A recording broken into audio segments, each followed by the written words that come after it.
Reading with your kids. Hola, ni hao, konnichiwa, assalamu alaikum, shalom, mahaba, ciao, bonjour, namaste, jumbo, bienvenidos. Hey, my name is Jedley, and this is Reading with Your Kids.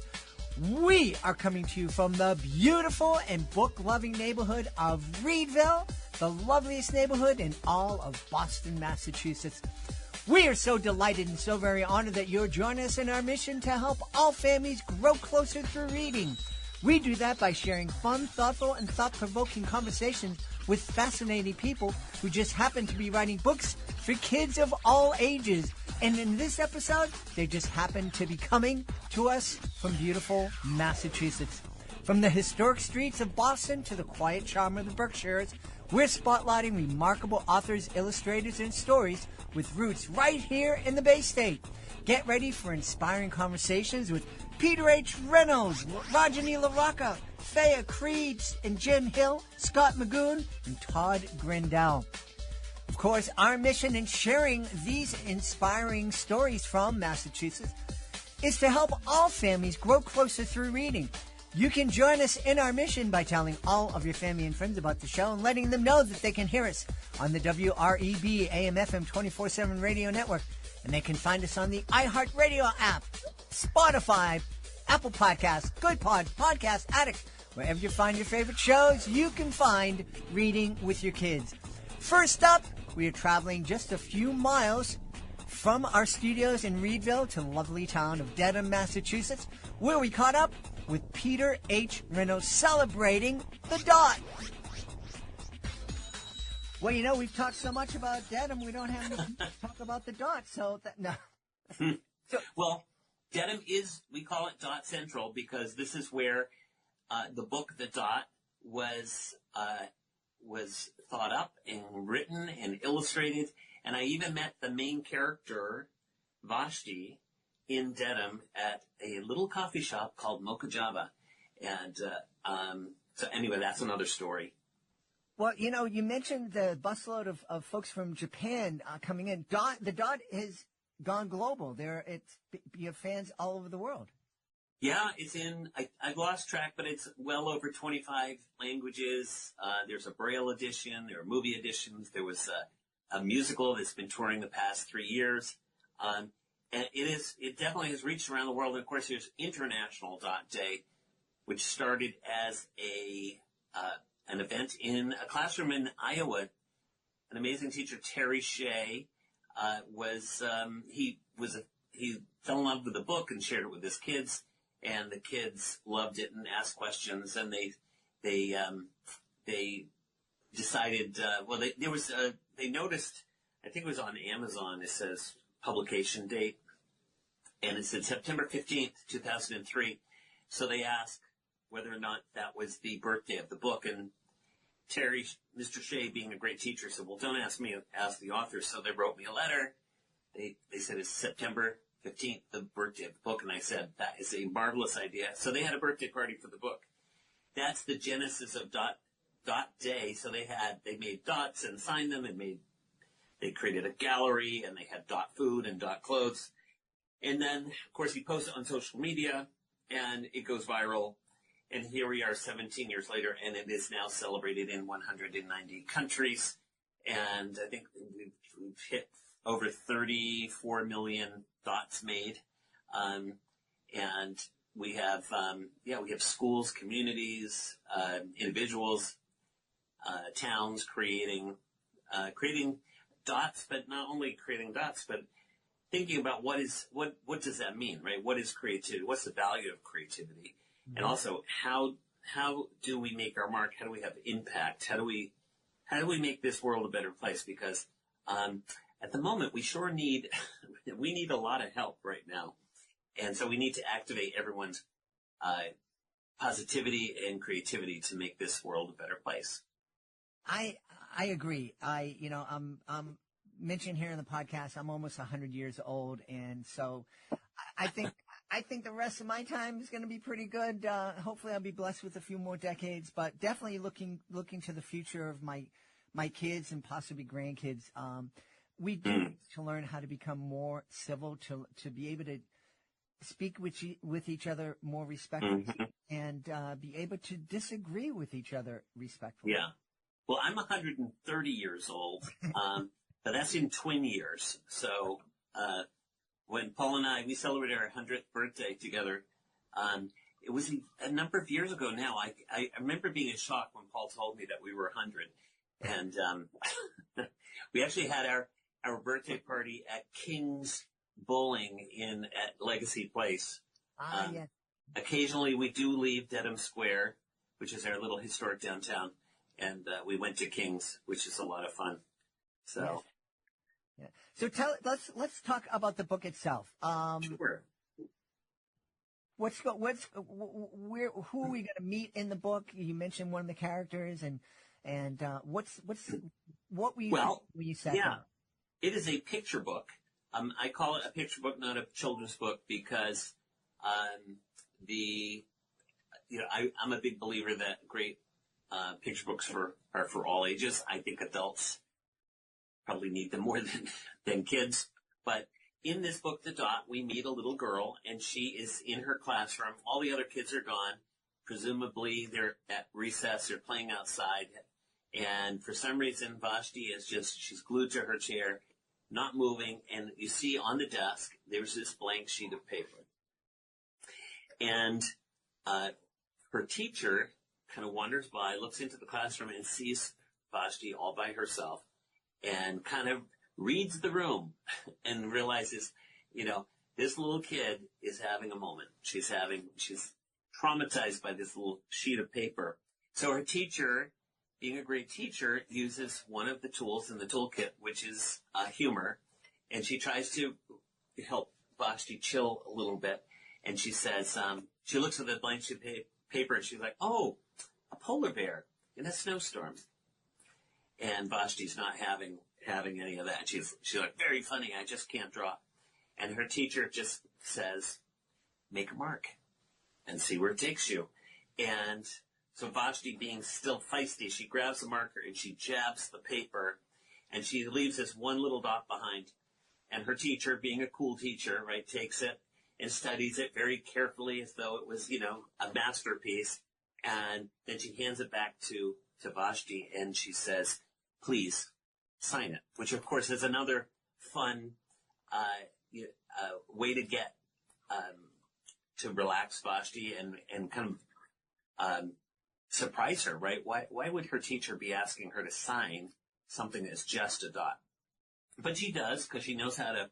In the book it says, Vashti couldn't draw, but she knew how to sign her name. So she signs it VASHTI. She stomps out of class. She goes home, forgets all about it. The next week she comes into class, and there, hanging above her teacher's desk, is her little dot she had drawn. But her teacher has gone to Michael's or someplace with very swirly gold frames, and she's actually put the dot inside this frame. So she's framed Vashti's dot, and it's hanging above her teacher's desk. And I won't tell you the rest of the story, but that is a moment for her. She looks at that dot, all framed and honored by her teacher, and she's like, I could actually make a better dot than that. And that's that little moment, that trigger for her to say, I gave it a shot. I think I can do better. And it's that bridge forward for Vashti. And the rest of the book, you see her blossom and bloom as an artist, but also as a teacher too, because she actually, one of the gifts that Vashti's teacher gives her is not only confidence, but the power of teaching. She actually planted a seed within Vashti to be a teacher. At the end of the book, she actually helps another student who's struggling. And it gets me choked up when I read the book, to see that moment when she's helping this kid who's struggling, because I think empathy is probably, it's in short supply, and especially seeing kids being kind to each other and naturally empathetic towards another child, it kind of melts my heart. So I'm very proud of Vashti at the end of the book. She helps a little boy who's dealing with his own artistic challenges, And he actually becomes the character in my next book, because the dot is actually part of a trilogy that I call the Crede trilogy, because it's a trilogy, 3 books about creativity. The dot is about getting started. There's Ish, which is keep going, develop your own voice.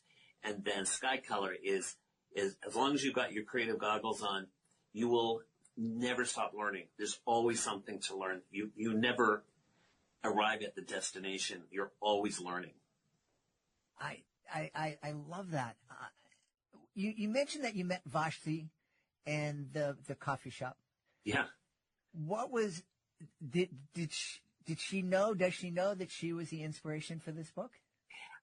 Just last year, through a very quirky moment, I met this boy who he said something, and I thought to myself, I'm like, the things that he is saying reminds me of Vashti, which I hadn't seen her in 23 years. And so I asked him, I said, do you have, is there someone in your family named Vashti? And he's like, yeah, I have an aunt. And so I asked, how old is she? And he said, I think she's like 30, 32 or 33. And I did the quick math. I'm like, that would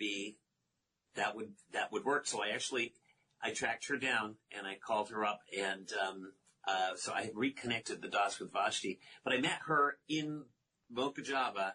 She came in selling flowers for school, and we started a little chat. And I was drawing, and she's like, "Oh, who's that drawing for?" And I knew she was kind of gunning for the drawing, so I said, "It's for you." And she said, "Really?" I said, "Yeah." So I signed it Peter H. Reynolds, and so I said, "How do you spell your name?" Which is kind of fun. I like asking kids that rather than just, "What is your name? How do you spell your name?" She said, Vashti. So I wrote it to Vashti, and I said, "Is it Vashti?" She said, "Yeah, it's Vashti." I said, "Well," I said, "I have never actually met a Vashti before. I think that's a really cool name." And it occurred to me, like, that would be a great name for the character, for the story that I'm writing about this little girl struggling with art. And so I went home, I tried it out. Vashti sat glued to her chair. Her paper was empty. I'm like, yeah, that's it. I can't imagine any other name. That's very cool. Now, did Vashti ask for royalties when you reconnected with her? She did not ask for royalties, although I think we should do a line of Vashti T-shirts, and she should get all the royalties for that. Next up, one of my favorite authors. She's been on the show a whole lot, Rajani LaRocca. In this highlight, Rajani discusses her powerful new picture book, Some of Us. She talks about the challenges and triumphs of the immigrant journey and her own personal experiences as a naturalized citizen. This clip also delves into the topic of book bans and the importance of sharing diverse stories with young readers. It's an inspiring and thought-provoking conversation you won't want to miss. Join us right now from right outside of Boston. One of our favorite guests is returning to Reading with Your Kids to celebrate her brand new picture book. It's called Some of Us, a story of citizenship in the United States. Please welcome to the show, Rajani LaRocca. Hey, Rajani, how are you? I'm great, Jed. How are you? Wonderful. You really are one of my favorite guests. We've had some amazing conversations. In fact, we had a great conversation about your book about the heart, which was really fun. And I asked what I thought was a dumb question, but then you were very kind to say, no, it wasn't dumb at all. And you gave a great answer. And then I find out that book was banned somewhere. And I haven't had a chance to ask you, what in the world could anybody find issue with that book? I don't get it, and I haven't had a chance to ask you about it. So, what up? So it was, it's in the city of Huntington Beach, California, where they've had some issues, and there's the town council, I think, put a bunch of books in the restricted section of the library. So it's like the kids section apparently is on the first floor, and the restricted section's up on the fourth floor. There's like all kinds of warnings, like don't come in here, that kind of thing.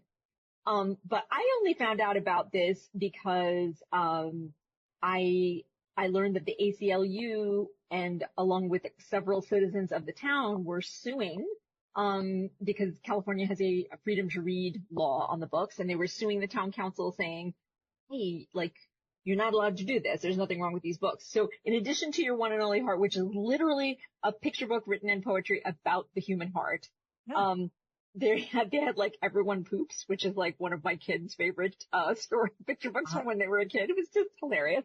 And another book on the human body. And I think there were a lot of science books that were included. So I don't know exactly what they thought was going on, but someone who's in California said some of the times they were targeting books that had anything depicting anything that would be covered by a swimsuit. So I think there's a picture of a little kid with an EKG attached. And I don't know, if a boy is wearing a swimsuit, usually his chest is exposed. I don't understand what that has to do with anything. But in any case, my book it's been confirmed that it has been removed from the restricted section and it is in the children's section where it belongs. But thank goodness. Thank goodness. Thank goodness. My goodness. It's out from behind that curtain that used to be in the back of the video stores. And I just made Rajani almost spit up her water. Yeah, nothing like that. Nothing like that. It's just really crazy. But it just goes to show that, like, a lot of the people that are trying to ban books are not reading them, right? I mean, obviously, there's nothing wrong with showing a kid getting EKG. I don't understand what the problem is. And, there's nothing wrong with teaching kids about science and getting them excited and interested in science. So. Exactly. Oh, well. Yeah. And I've been to Huntington Beach. The people seemed fairly reasonable, but obviously I didn't meet everyone. So. I don't know. And I think that there were plenty of citizens who were really upset by this. So I think that's why things have turned around, pretty quickly, but it's still concerning and upsetting. Yes, yeah, absolutely. So let's see if we can get people upset about talking about U.S. citizenship. Let's start it here in Massachusetts. So tell us about Some of Us. So Some of Us is a celebration of all the people who come from other countries to the U.S. And bring all of their talent and hard work and culture and contribute to our country and our democracy. And it started because I was at a writers conference with a bunch of writers, but also a bunch of editors, and it was like the last meal of the last day, and a bunch of us were just sitting around a table eating lunch. And three of us at the table, I don't know how it came up, but three of us were naturalized citizens of the U.S.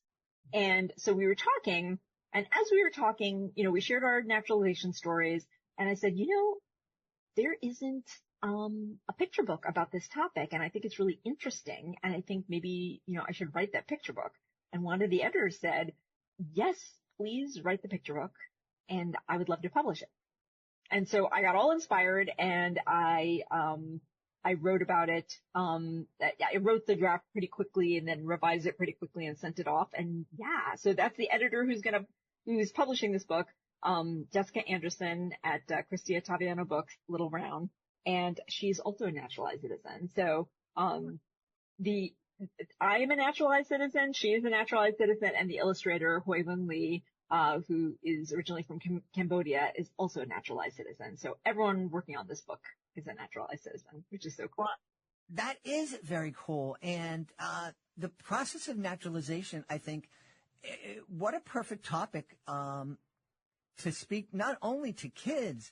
I think there are a lot of adults that could learn a lot from this book because we, especially now with all the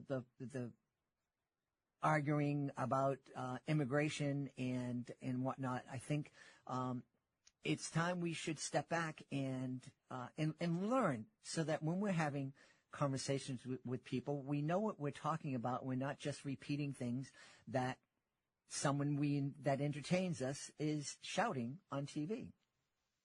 Definitely. And, I think people should remember that unless you are Native American, every single one of us who lives in this country, our ancestors came from someplace else. Mm-hmm. So this is not a new thing, right? Immigration has been part of the history of the United States since the very beginning. And, in order to become a naturalized citizen, like you have to live here as a green card holder for a certain number of years. And then you have to study for an exam, and then you have to take an exam on how the U.S. government works. It's basically like a high school level exam, I would say.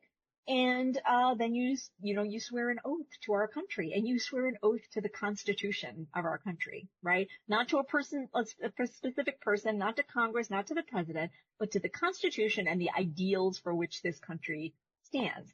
And I have to tell you, you know how if you have to work for something, it becomes very precious to you? Mm-hmm. I think that people who have to study and take a test and swear an oath specifically to become a citizen, that becomes something very valuable to them. And it's interesting, the story, the book is nonfiction, and the book starts, some of us are born American, some of us choose. And I think that act of choosing is really, really important. Yeah. And I think that sometimes people want to think about immigration with a particular negative slant. But I think if you look around, you realize that immigrants are our neighbors, right? Our kids go to school together. Like we take care of you in hospitals. We create music that you love. We have restaurants that people want to go to. We pick the produce that, ends up on our tables.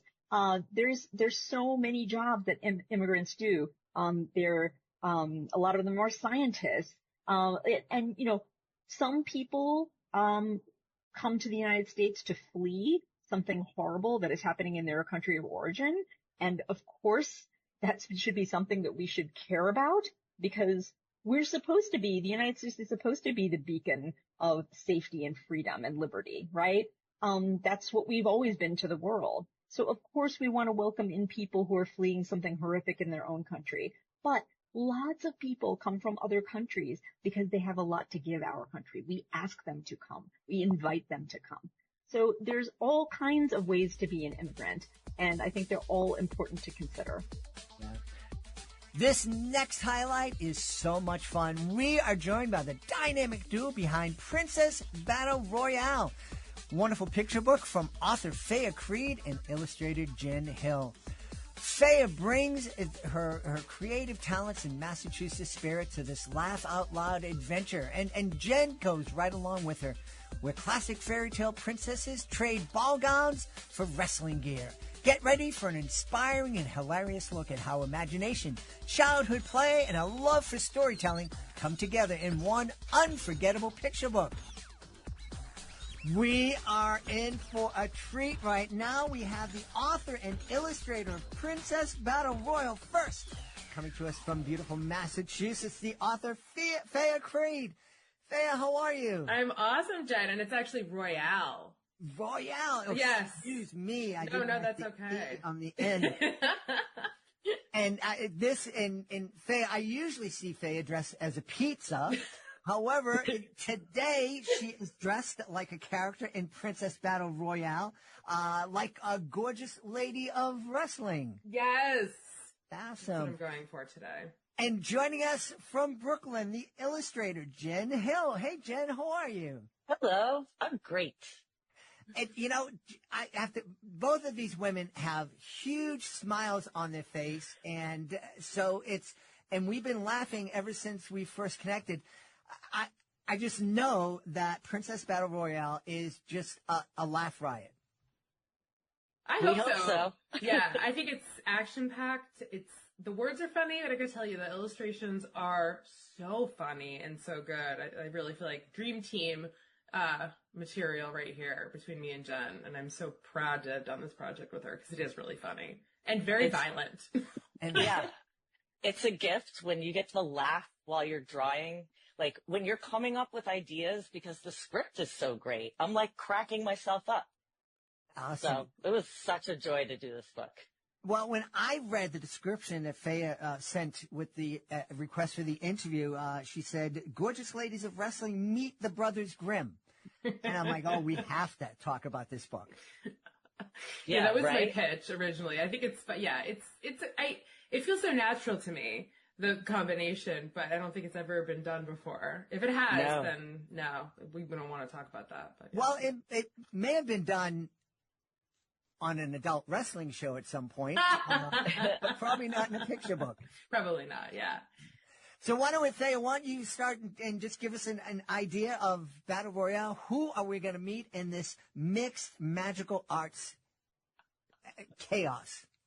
Oh my goodness. Okay, so this is a cast of thousands, which is what I usually write. So we have the main characters are some classic fairy tale princesses. We have Cinderella, Sleeping Beauty, Rapunzel. We have the Little Mermaid. We have Kaguya, who's a Japanese fairy tale princess, and we have Badroulbadour, who is the original name of Aladdin's Lady Love. So they're all battling the big villain, or the heel of the story, who's the Swan Princess from Swan Lake, who's a late addition. And then Little Red Riding Hood is the Towel Girl, and she has a big moment in the story as well. So it's all these fairy tale people that we know a lot of us are very familiar with. Maybe a couple that'll be new additions we can learn about, but it's mostly like, it's very familiar material, but like in a wrestling ring. I love it. And Jen, did you have a whole lot of fun drawing these characters, getting all beat up and messed up? And oh my gosh, it's insane. Can I just tell you this? Look at all these guys. Yeah. Look at all these guys. Like, so for you listeners out there, I'm showing the crowd that I had so much fun putting every single possible fairy tale character I could even think of, and then some, into the crowd. And I also learned Badroulbadour and I always in my mind it's like Kaguya. Yeah. Yeah, like I was doing all this research into like trying to figure out how to, like, some of them I just like came up with off the bat, but some of them I really wanted to like incorporate actual, facts and not go way off script. But this guy, of course, the gnome, I don't know what he is, announcer. He's a green guy. He has fur. He's covered in fur. He might be mean. He might be nice. I don't know. But he has pointy ears. So, he's so great. He belongs in the fairy book. When I wrote the narration, it didn't even occur to me you create a character for that. So when I saw that I've been thinking of him as a troll or them, who knows what they're, but I'm like, oh, that's the troll. But a good kind that narrates the whole story. And I think he's so pretty and I love him. He cracks me up. Sorry. Faye, you were mentioning that the swan from Swan Lake is the heel, and if people aren't familiar, heel is the term for bad guy.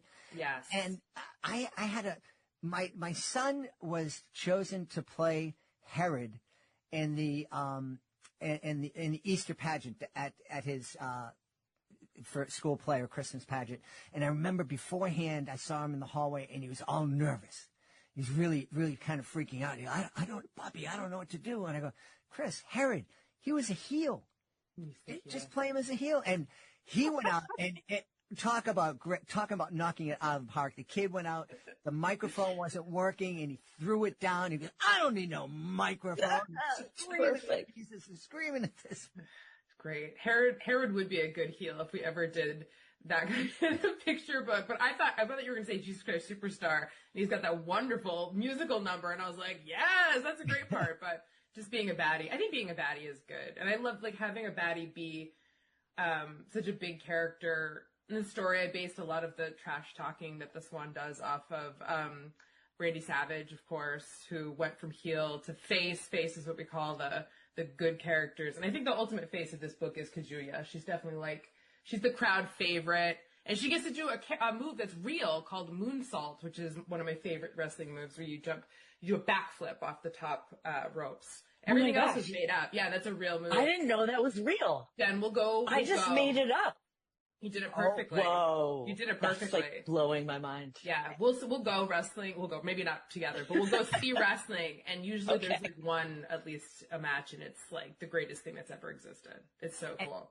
And it's especially crazy when a guy that's 300 or 400 pounds does it. Yes. It's like. Yeah. These are athletes. That's what I love about wrestling. Wrestling feels like play. Wrestling, like professional wrestling is just like, we don't like each other because we used to be best friends and now we're not best friends. It's just like very like how little kids think. And I think it translates so well to, just to little kid books, but also these like princess characters. So, Faye, it's obvious that you're a fan on some level of sports entertainment. I grew up going to the matches at Boston Garden with my grandmother. Hulk Hogan would come out, Bruno Sammartino, and they'd rip off the shirt, and my grandmother would go, "Oh, Hulkster." And it's a lot of fun, and it is, as you're describing, Faye, just, this kind of, they're acting like 3-year-olds. Yes. And what was when that idea came to you, when that bell rang in your head for this ding, to ding, start? Ding. Yes. What was that like with you running around the house going, yes, I got it, and moonsault and princess and swans? Yeah. It was like, and coming to the ring, a great idea. So I got the idea playing with my daughter. We were playing Barbies with a couple princess dolls thrown in.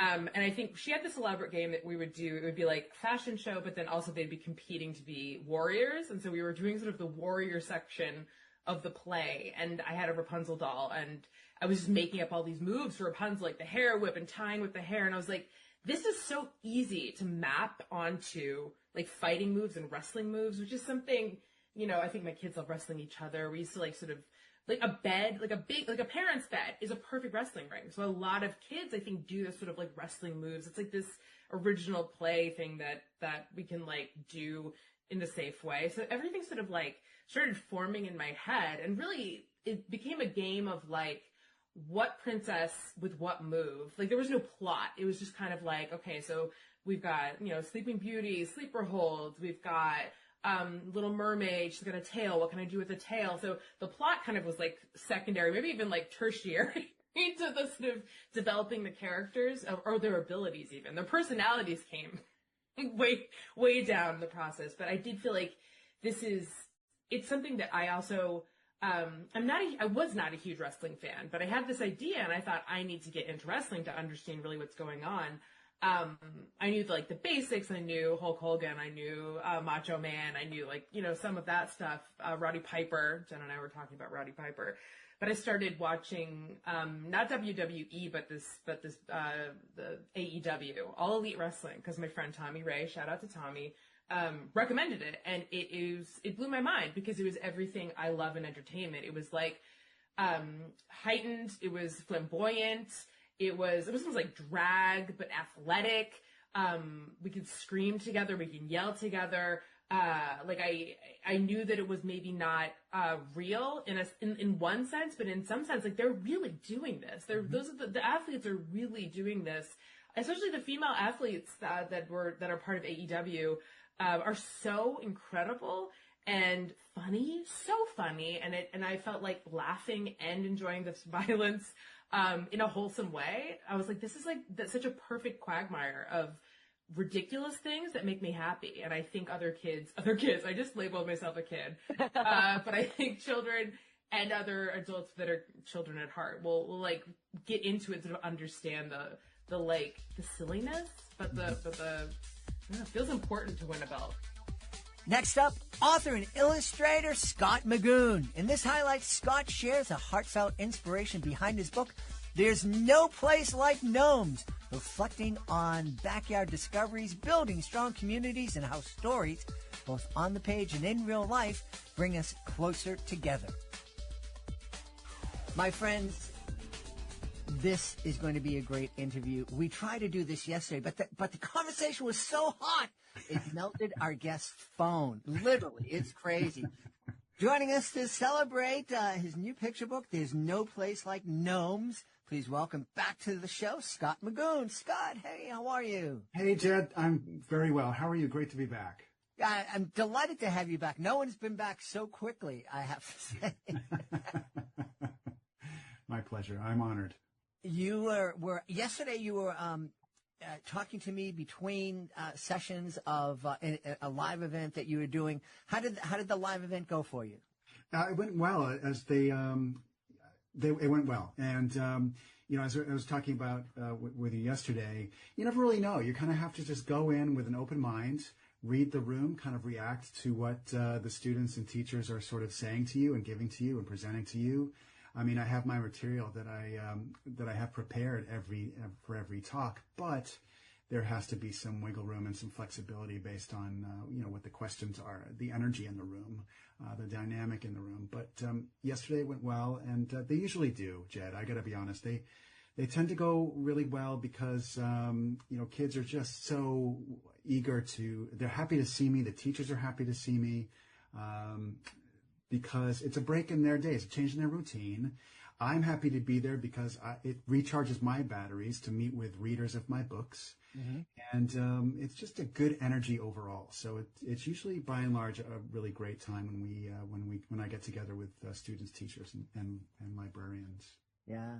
Yesterday, you and I were talking about that, reading the room and knowing, how to shift and move.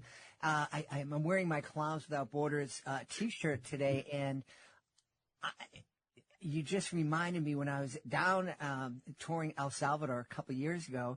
I was working with two amazing talents with me, and we're doing this one skit all throughout El Salvador. And I would read the room, and sometimes I do it one way, and sometimes I do it the other way, and it drove one of my troop mates absolutely bonkers. And she would say to me, I don't mind you changing up, but just I need to know how to, what is it that you're seeing that makes you change? And I'm like, I don't know. It's just a feeling. You have been doing it for many years, yes? I mean, this is something, yeah. So I think that I ask because I think that is a huge part of it. A lot of that sort of that capability of being able to, analyze and assess and read the room, as they say, comes with lots of practice. It's not something I don't think that is natural. And of course, there are some who can do that right out of the gate, but I think a great deal of that comes with years and years of practice like you had. What a cool experience you had with your partners performing. It was absolutely wonderful. El Salvador is a beautiful country. They've come out of a long, dark time that they experienced for years and years.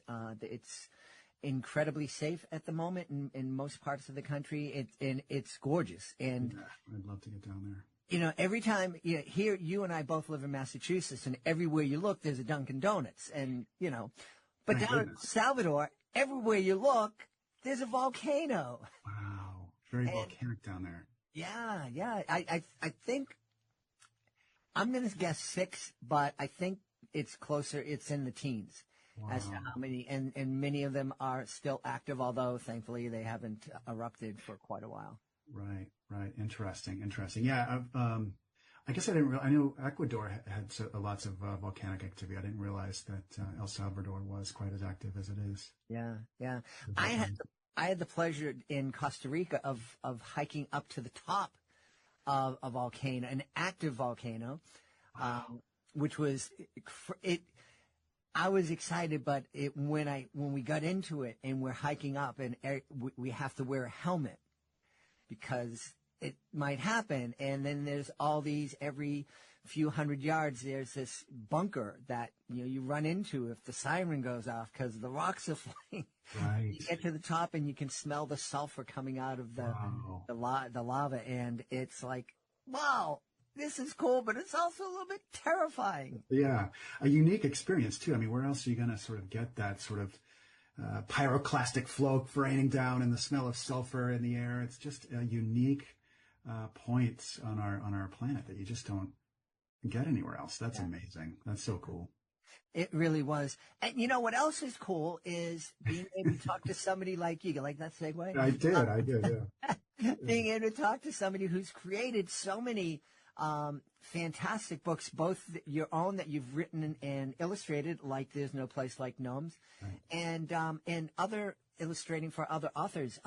Tell us about There's No Place Like Gnome. Oh my goodness! Well, it's my first illustrated picture book for a couple of years. I think since Linus came out back in 2019. I have had 2 graphic novels in the interim since then, but this is really a return to form for me for the for picture books, I should say. Mm-hmm. So kind of my speed dating pitch for the book has been when a small garden gnome's cozy backyard shed becomes the last hidden refuge for displaced animals, he must overcome his doubts and his bird bias to rebuild a safe place for everyone.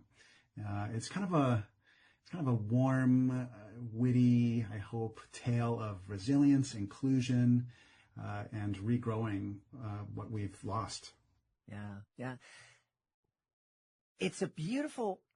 I'm imagining this beautiful kind of relationship between the gnomes and, as I understand it, there's foxes living underneath the shed that he kind of greets and welcomes into his backyard hotel. Yeah.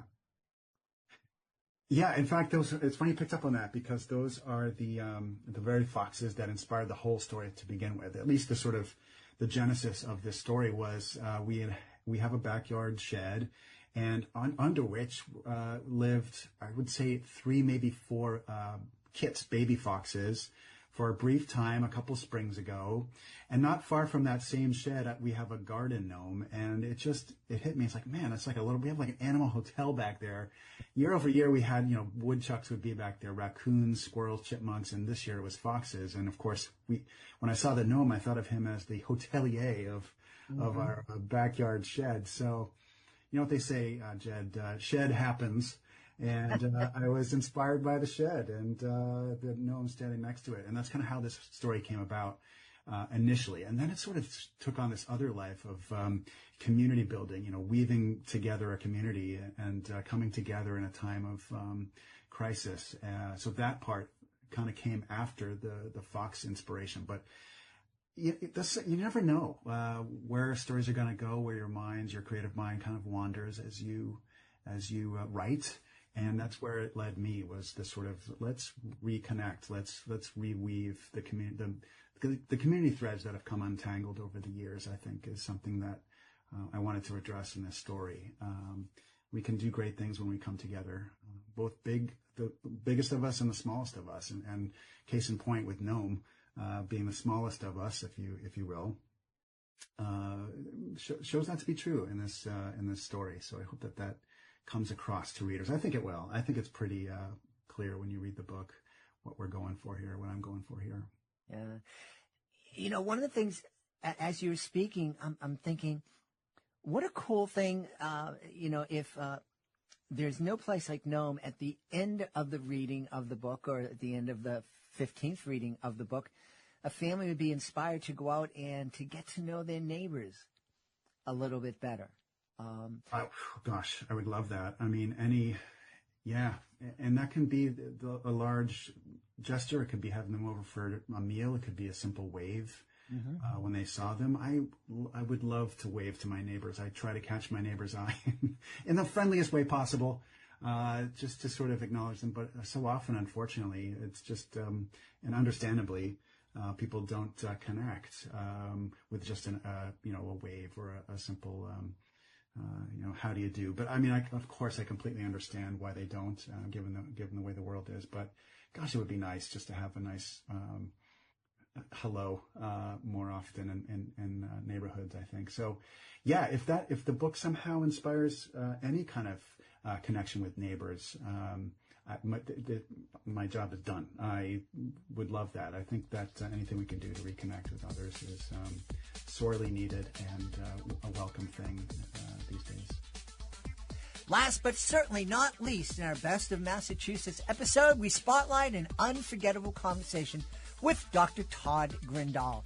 Based right here in Massachusetts, Dr. Todd is recognized for his innovative research and how young children can learn science and engineering just by watching shows like The Cat in the Hat and playing related games. In this fascinating segment, you will hear how his experiment helped preschoolers turn screen time into real STEM learning, and why the right kind of media can make a powerful difference for kids and their families. Let's dive into this inspiring highlight with Dr. Todd.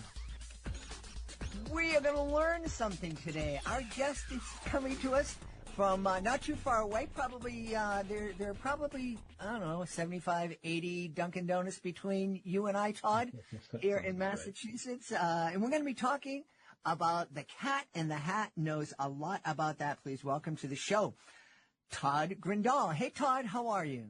I'm doing great. Happy to be here. Todd is part of SRI.com, a nonprofit research group. My wife just splashed our studio window with her hose, and that kind of threw me off my concentration a little bit. Tell me a little bit about SRI. It's a nonprofit research group, correct? That's right. So we're a nonprofit research institute. We've been around for about 80 years now. We were originally associated with Stanford University, so that's where the letters come from. They were the Stanford Research Institute. And we work on a range of things at SRI. I'm really fortunate in my work. I focus on education, and particularly on the education of young children. And in our work, we do a lot of helping to understand what works, for whom, and in what contexts. And then more importantly, when we figure out what works, how do we do more of it with more kids and families and teachers across the country? So some of that are things like this. They are studies like this where we work for different organizations to understand if the things they were providing to kids were effective. Yeah. I love what you said, trying to find out what works and what works for who or whom. Because one of the things that we've talked about here a lot on Reading with Your Kids is the fact that we don't learn the same way. You and I might learn in completely different ways. Yeah, I think that's right. And I think that can depend on the circumstance, that can depend on the person, that can depend on the day of the week and how you're feeling. So it's important, I think, to have lots of opportunities, particularly with young children, for young children to be able to access both academic content, but also to experience the world in different ways. What I'm going to be talking about here today was work that was shared through a television program.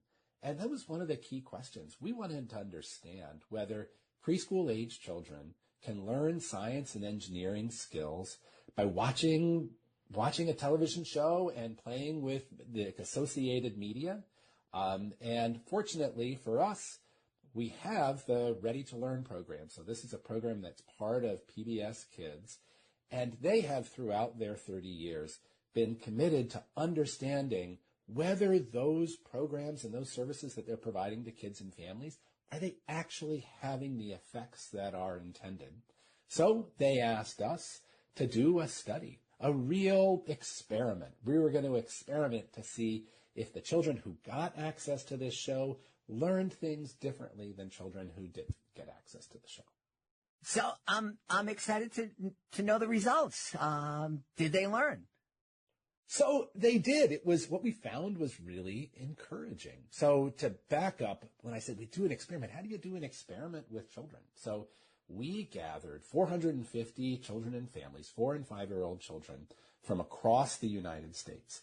And they randomly got selected to get one of two kinds of tablets.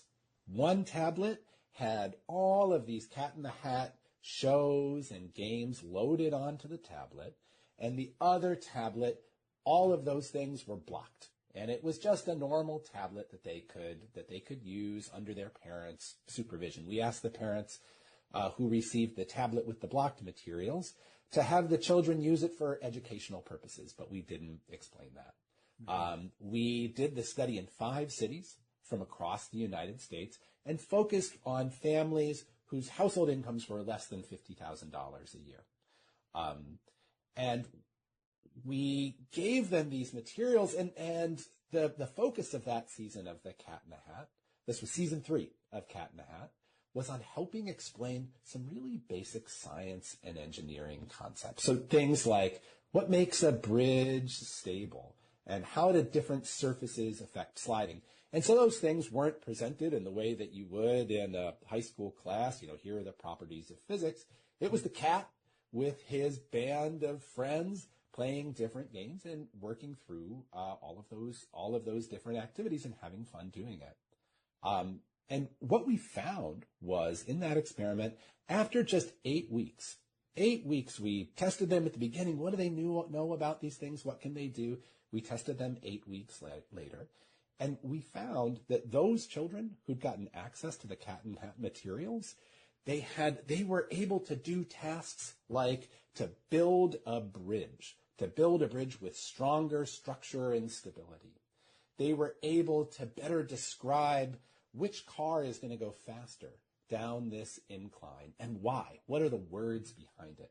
So they not only were able to apply this to real world things that 4 and 5-year-old children like to do, but they were able to appropriately incorporate the scientific vocabulary, things like friction and stability and being able to characterize why one material was stronger than the other.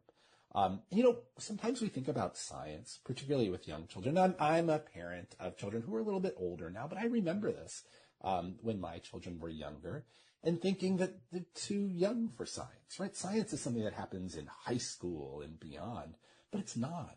Young children are natural scientists. I mean, what do? They ask questions about the world. They experiment. They see what happens. And that curiosity, that confidence, and those critical thinking skills are really important to be able to develop in children's early years. So we were really encouraged and surprised. Not so much surprised. I mean, this is quality stuff, but I think impressed that the things that children were experiencing on that screen translated into the kinds of activities they were doing in real life. That's fantastic. It doesn't surprise me that kids are learning while they're having fun. I'm reminded back way long ago, probably before you graduated from college, I made a disabilities awareness video. And we talked about all the different things, bringing people together, including them, and a school system between where you are and where I am that's very respected, viewed the video, and the response I got back really surprised me because they said, we love the message. It's exactly what we want our kids to hear. It was well done, but we're not going to use it because it's too fun. And given the community, I wasn't all that surprised, but it baffled me because it seems to me to be natural that if you have a kid that's having fun and is interested in something, I think they're much more apt to learn it and embrace it than if you're sitting them down and telling them pay attention and parrot back stuff that's not fun or interesting. I think the trick is being able to design things that are both fun and that they speak to children, and they don't talk down to children, but they speak to them in a way that is going to be engaging for them. But doing that with a focus on some important content or skills that we're looking to pass along. And this is one of the things. So, again, I don't work for PBS, so I'm not here kind of shilling for PBS, but I've had the opportunity as a researcher to look at their materials. And I think it's what has long made them different. These are shows not just like The Cat in the Hat, but Molly of Denali and Peg Plus Cat, The Odd Squad for older children. Is that they're designed alongside educators, that they include members of their community to help them understand what is it we want kids to learn and how do we want to pass that along, and then they test it to see whether or not it's having an effect. And to their credit, when things don't work, they go back to the drawing board and say, okay, let's fix this and make it better. I think when folks think about children's engagement with media and with screens, they have some appropriate concerns about that. And it's not that the very nature of the screen is bad for the child, although there's some talk about it's not as interactive, but I don't think that's the case. It's that much of the content that children are engaging with in these screens is made not with a focus on educating or developing or growing.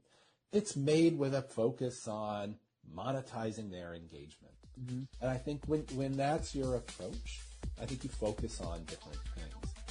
We hope you've enjoyed this special episode of Reading with Your Kids and will join us for the next exciting episode of the show. If this episode made you smile, if this episode made you think, or if this episode reminded you of some friends you have in Boston or anywhere else in Massachusetts or New England, please consider sharing a link to the show with that person you love.